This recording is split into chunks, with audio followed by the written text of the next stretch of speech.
Ito ang, ayan, kung nakakapikita niya nagmumove na yan, isa barko. Ayan ang mga ilaw sa gilid ng dagat. Ayan ang kargahan ng container, kung yung sinasabi ko sa inyo na may mataas.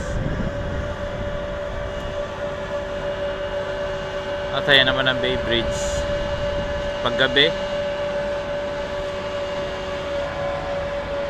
Ayan ang Bay Bridge paggabi. At kung mapapansin nyo doon, yung iba kulay, yun yung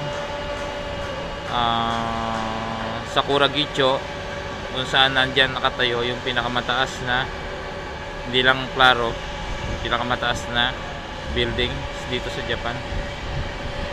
Ayan, nasa ibabaw ako ngayon ng barko. Gusto ko lang ipakita sa inyo. Ayan ang paggabi, ang Bay Bridge.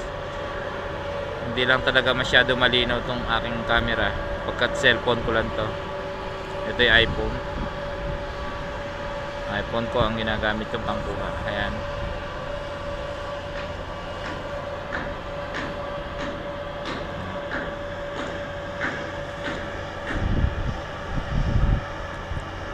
Yan, yung lumalakad na ilaw na yun, eh, barko na passenger na umiikot lang dito yan. At punong-puno ng ilaw. Okay, trabaho muna ako. Love you.